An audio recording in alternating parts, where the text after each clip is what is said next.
नमस्कार बच्चों। कक्षा पंचमी, विषय पर्यावरण, पाठ 5 आओ खेलें खेल, भाग द्वितीय। बच्चों, इस चित्र को ध्यान से देखो। यह भैया क्या कर रहा है? यह भैया ध्यान योग कर रहा है। ध्यान योग से क्या लाभ होता है?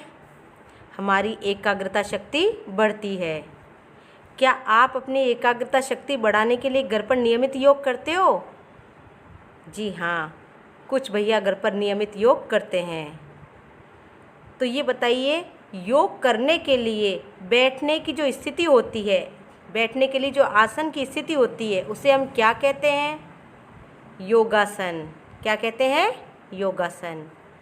तो आज का हमारा प्रकरण है योगासन। अब हम पहले योगासन का अर्थ समझेंगे। योग का अर्थ होता है जोड़ना, तन को मन से, जीवन को स्वास्थ्य से जोड़ने की क्रिया का नाम है योग। आसन का अर्थ होता है स्थिर एवं सुखपूर्वक शरीर की स्थिति। अतः तन और मन की स्वस्थ, स्थिर एवं सुखपूर्ण स्थिति का नाम है योगासन। आजकल लोग स्वास्थ्य के बारे में भी काफ़ी जागरूक हो गए हैं, अतः योग भी अधिक लोकप्रिय हो रहा है। आओ अब हम योग के बारे में भी जानें। उत्तम स्वास्थ्य के लिए योगासन का अति महत्व है। प्राचीन काल में ऋषि मुनियों के स्वस्थ एवं दीर्घायु बने रहने का रहस्य योगासन ही था। योगासन हर अवस्था के स्त्री पुरुषों के लिए उपयोगी होता है। इससे न केवल शरीर लचीला, फुर्तीला और निरोगी बना रहता है, बल्कि इसके द्वारा मानसिक, बौद्धिक एवं आध्यात्मिक विकास भी होता है। योगासनों द्वारा शरीर तथा मन की प्रवृत्तियों पर भी नियंत्रण रखा जा सकता है। जब कोई व्यक्ति कार्य की नीरसता या परिश्रम की अधिकता के कारण शारीरिक एवं मानसिक थकान अनुभव करता है, तो उसे योग आराम पहुंचाता है, उसकी जड़ता और आलस्य को दूर करता है।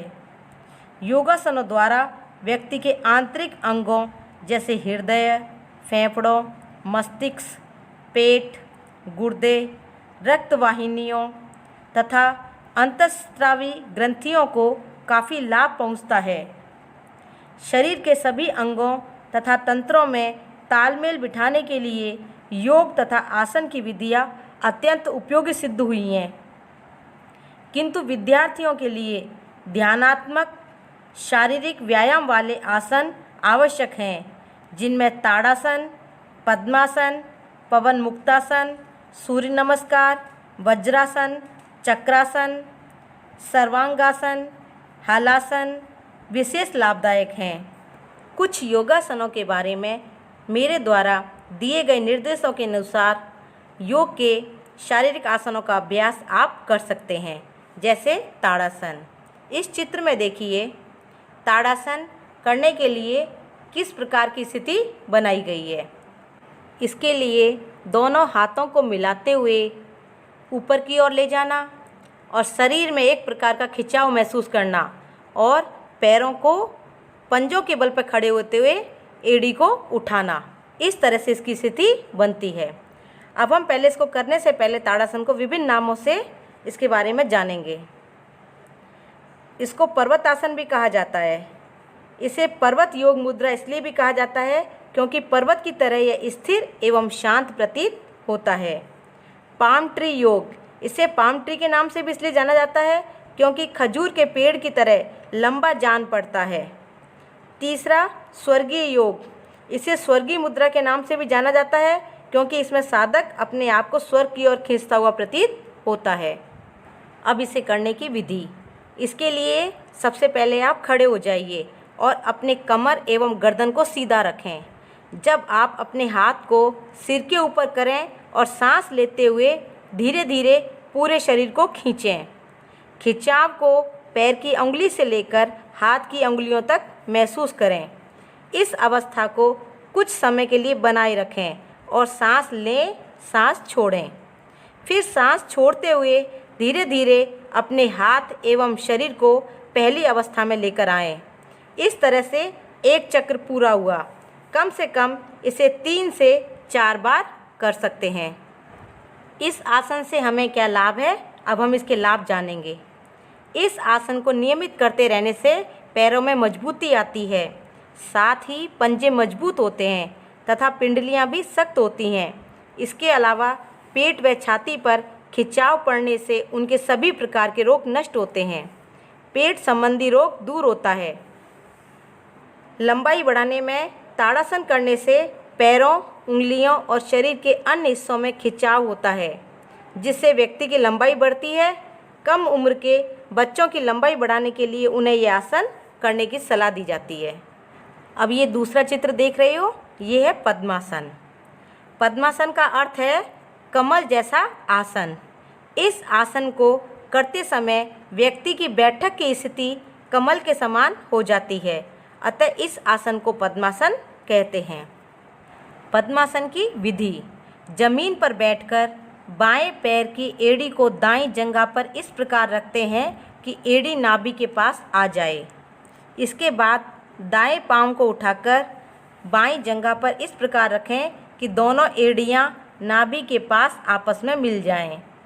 मेरुदंड सहित कमर से ऊपरी भाग को पूर्णतया सीधा रखें। ध्यान रहे कि दोनों घुटने जमीन से उठने न पाएं। इस प्रकार सीधी स्थिति में बैठकर इस आसन को 5 सेकंड से शुरू करके सामान्य व्यक्ति को 15 मिनट तक करना चाहिए। अब पद्मासन के लाभ: यह आसन पांवों की वात आदि अनेक व्याधियों को दूर करता है, जिसमें वात रोग, पेट रोग, गठिया, कब्ज आदि रोगों से छुटकारा मिलता है। श्वसन क्रिया को सम रखता है। इससे बुद्धि बढ़ती एवं सात्विक होती है। बैठकर किए जाने वाले आसनों में पद्मासन को सर्वश्रेष्ठ माना गया है, क्योंकि शरीर की सुघड़ता, क्रांति, दीर्घ यौवन के लिए इसका प्रयोग लाभकारी होता है। इस आसन से शरीर में एकाग्रता व स्थिरता आती है। अब आगे है पवन मुक्तासन। यह आसन जमीन पर लेटकर किया जाता है। इस चित्र को ध्यान से देखिए। अब हम आपको इसकी विधि के बारे में स्पष्ट रूप से बताएंगे। सबसे पहले आप पीठ के बल लेट जाएं, दोनों पैरों को फैलाएं और इनके बीच की दूरी को कम करें। अब दोनों पांव उठाएं, घुटने मोड़ें, घुटनों को बाहों से घेर लें, सांस छोड़ें, घुटनों को दबाते हुए छाती की ओर ले जाएं। जहाँ तक संभव हो इस मुद्रा को देखते हुए करने की कोशिश करें। अब हम पवन मुक्तासन के लाभों के बारे में जानेंगे। पवन मुक्तासन के नियमित अभ्यास से पेट की चर्बी कम होती है, पेट की वायु नष्ट होकर पेट विकार रहित बनता है, कब्ज दूर होता है, पेट में अफारा हो तो इस आसन से लाभ होता है। प्रातःकाल शौच क्रिया ठीक से न होती हो तो थोड़ा पानी पीकर यह आसन 15-20 बार करने से शौच खुलकर होगा। इस आसन से स्मरण शक्ति बढ़ती है। बौद्धिक कार्य करने वाले डॉक्टर, वकील, साहित्यकार, विद्यार्थी तथा बैठकर प्रवृत्ति करने वाले मुनीम, व्यापारी आदि लोगों को नियमित रूप से पवन मुक्तासन करना चाहिए। इस चित्र को ध्यान से देखिए। ये है सूर्य नमस्कार। सूर्य नमस्कार की 12 स्थितियाँ होती हैं। इस आसन को करने से हमें सभी आसनों का लाभ मिल जाता है, क्योंकि इस आसन में अलग अलग स्थितियाँ होती हैं। सूर्य नमस्कार करने के लिए दोनों हाथों को जोड़कर सीधे खड़े हों, नेत्र बंद करें, ध्यान आज्ञा चक्र पर केंद्रित करके सूर्य भगवान का आह्वान कर ओम मित्राय नमः मंत्र के द्वारा उच्चारण करें। इस प्रकार इसके 12 मंत्र हैं।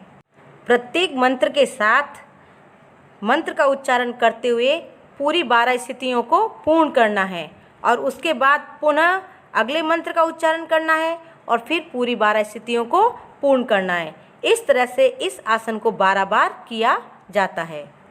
सूर्य नमस्कार से लाभ: सूर्य नमस्कार के द्वारा त्वचा रोग समाप्त हो जाते हैं अथवा इनके होने की संभावना समाप्त हो जाती है। इस अभ्यास से कब्ज आदि उदर रोग समाप्त हो जाते हैं और पाचन तंत्र की क्रियाशीलता में वृद्धि हो जाती है। इस अभ्यास के द्वारा हमारे शरीर की छोटी बड़ी सभी नस नाड़ियाँ क्रियाशील हो जाती हैं, इसलिए आलस्य, अति निद्रा आदि विकार दूर हो जाते हैं। सूर्य नमस्कार की तीसरी व पांचवी स्थितियाँ सर्वाइकल एवं स्लिप डिस्क वाले रोगियों के लिए वर्जित हैं। अब हैं अष्टांग योग। अष्टांग योग योग दर्शन के साधन पाद वाले भाग में आता है, जिसकी व्याख्या महर्षि पतंजलि ने योग के 8 अंगों के रूप में की है। अष्टांग योग अर्थात यम, नियम, आसन, प्राणायाम, प्रत्याहार, धारणा, ध्यान और समाधि है। यम अहिंसा, सत्य, अस्तेय, ब्रह्मचर्य और अपरिग्रह, यह 5 यम कहलाते हैं। इन सब में ध्यान सर्वाधिक महत्वपूर्ण है। विद्यार्थियों के सर्वांगीण विकास के लिए ध्यान अति आवश्यक है। इससे जीवन जीने की कला का विकास होता है। जीवन के प्रति सकारात्मक दृष्टिकोण विकसित होता है। योग शारीरिक, मानसिक, बौद्धिक, आध्यात्मिक विकास में भी सहायक हैं। इसलिए स्वामी विवेकानंद ने कहा था, सर्वप्रथम हमें नवयुवकों को बलवान बनाना चाहिए। योग एवं खेल मनोरंजन के साथ शरीर को सुगठित, स्वस्थ, सुडौल व सुंदर बनाते हैं। भारत सरकार के प्रयासों से 21 जून 2015 को अनेक देशों के लाखों लोगों ने योग के आसन करके योग दिवस मनाया। आजकल विदेशों से अनेक लोग हमारे देश में योग सीखने आने लगे हैं। संयुक्त राष्ट्र संघ द्वारा 21 जून को अंतर्राष्ट्रीय योग दिवस घोषित किया गया है। अब प्रतिवर्ष 21 जून को अंतर्राष्ट्रीय योग दिवस मनाया जाता है। अब आपका पाठ पूरा हो चुका है। अब इस पाठ का दोहरान करने के लिए मैं कुछ प्रश्न कर रही हूँ, आप जवाब देंगे। प्रश्न 1, योग का क्या अर्थ है? योग का अर्थ होता है जोड़ना। तन को मन से, जीवन को स्वास्थ्य से जोड़ने की क्रिया का नाम है योग। प्रश्न 2, पैरों में मजबूती लाने और लंबाई बढ़ाने के लिए कौन सा योग करना चाहिए? पैरों में मजबूती लाने और लंबाई बढ़ाने के लिए ताड़ासन योग करना चाहिए। प्रश्न 3, पद्मासन का क्या अर्थ है? पद्मासन का अर्थ होता है कमल जैसा आसन। प्रश्न 4, सूर्य नमस्कार क्या है? एक निश्चित क्रम में किए जाने वाले विभिन्न योगासनों के समूह को सूर्य नमस्कार कहते हैं। प्रश्न 5, प्रार्थना सभा में योगासन करने के पश्चात आप कैसा महसूस करते हैं? प्रार्थना सभा में योगासन करने के पश्चात हम ऊर्जावान तथा अच्छा महसूस करते हैं। प्रश्न 6, विद्यार्थियों के सर्वांगीण विकास के लिए ध्यान क्यों आवश्यक है? ध्यान योग से जीवन जीने की कला का विकास होता है और जीवन के प्रति सकारात्मक दृष्टिकोण विकसित होता है। इन सभी प्रश्नों को आप 2 से 3 बार तक बार बार दोहराएंगे। इसके बाद कुछ गृह कार्य के प्रश्न हैं जिन्हें आपको अपनी कॉपी में करना है। प्रश्न 1, सूर्य नमस्कार के कितने चरण हैं? प्रश्न 2, संयुक्त राष्ट्र संघ द्वारा योग दिवस कब घोषित किया गया? प्रश्न 3, पतंजलि ऋषि के अष्टांग योग कौन से हैं? प्रश्न 4, योग शिक्षा से संबंधित अपने अनुभव अपनी कॉपी में लिखिए। प्रश्न 5, योग से शरीर को क्या क्या लाभ हैं? प्रश्न 6, योगासनों के चित्र और जानकारी एकत्रित कर अपनी कॉपी में चिपकाएं। प्रश्न 4 में आपको योग शिक्षा की जो जानकारी दी गई है और आसन करके आपको कैसा अनुभव होता है, वे अनुभव आपको अपनी कॉपी में लिखने हैं। प्रश्न 6 में योगासनों की आपको जो जानकारी है उसके चित्र और वो जानकारी एकत्रित करके अपनी कॉपी में लिखनी है और उसके चित्र लगाने हैं। धन्यवाद। जय हिंद, जय भारत।